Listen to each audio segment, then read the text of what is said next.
Bonjour, je m'appelle Marjolaine et je suis nutritionniste.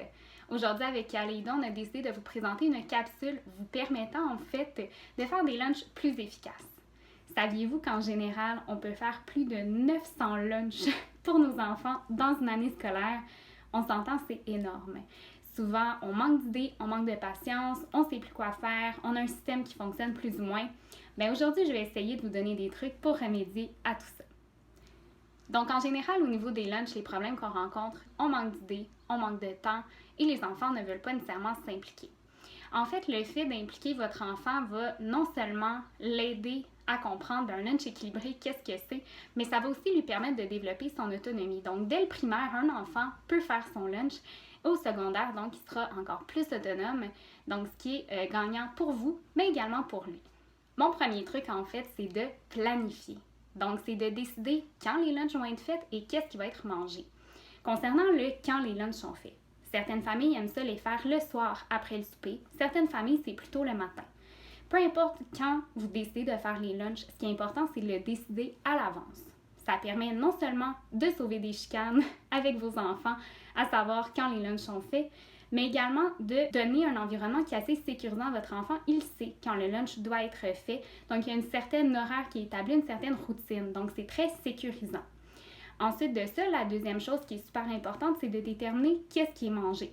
Certains enfants préfèrent des lunchs froids qui vont être faits, par exemple des sandwichs, des salades, alors que d'autres enfants préfèrent avoir des restants. Selon les équipements à l'école aussi, ça peut affecter le choix. Est-ce qu'il y a des micro-ondes de fer? Est-ce que c'est facile aussi l'accès aux micro-ondes où il y a des fils qui sont très longues? Ça vaut la peine de discuter avec votre enfant et de déterminer donc la meilleure option. Donc une fois que c'est décidé quand c'est fait et qu'est-ce qui est mangé, bien c'est certain aussi qu'il faut faire la liste d'épicerie en conséquence. Donc le premier truc qui est très de base, mais juste planifier qu'est-ce qui est mangé, quand c'est mangé et s'assurer de le mettre dans l'horaire et d'aller à l'épicerie chercher les ingrédients qu'il faut. Donc mon deuxième truc en fait, qui est quand même assez simple mais qu'on a tendance à oublier, ben c'est d'en faire plus. C'est certain qu'un enfant qui mange des restants, ben oui, il faut en faire plus. Donc on veut des restants, c'est assez évident. Mais outre ça, juste des fois faire un accompagnement supplémentaire ou juste doubler les recettes de desserts, de muffins, de bar-tendres ou de boules d'énergie, ce sont des aliments qui se conservent très bien au congélateur pendant plusieurs semaines et qui peuvent être ressortis. Donc, tant qu'à salir un bol ou à salir justement des moules à muffins, aussi bien en faire pour une grande quantité. Là aussi, les enfants peuvent s'impliquer. Donc, il y a plusieurs recettes comme des boules d'énergie, des bar-tendres sans cuisson.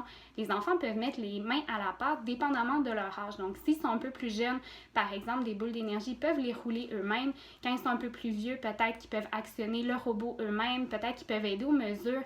Mais c'est un bon moment pour leur faire développer justement des compétences culinaires et les aider justement à préparer leur lunch et à participer à cette étape-là super importante. Mon troisième truc, il est aussi assez évident, mais on a quand même tendance à moins y penser par moment ou de tout simplement y penser, mais reléguer cette étape-là peut-être à plus tard. En fait, c'est de faire une certaine meal prep. Donc, la meal prep, souvent, on pense à préparer les repas complets pour la semaine. Ça n'a pas à être une tâche aussi complète. Pour moi, une meal prep, ça peut être de laver des légumes, de les couper, laver des fruits, faire une salade de fruits. Ça peut être justement de préportionner des yogourts, des compotes, des sauces, couper des cubes de fromage, mettre ça dans des petits plats. Donc, en faisant cette préparation-là, ben, on s'entend que le soir ou le matin, quand vous allez faire les lunchs, ça va être beaucoup plus rapide. Là aussi, vous pouvez impliquer l'enfant dépendamment de son âge. Peut-être qu'il peut couper, manipuler le couteau, peut-être qu'il peut mettre dans des contenants les différents aliments. Donc, non seulement vous sauvez du temps, mais encore une fois, vous impliquez votre enfant dans cette tâche-là. Puis, mon quatrième truc, c'est décidément un de mes trucs préférés, en fait, c'est au niveau de l'organisation du frigo et du garde-manger.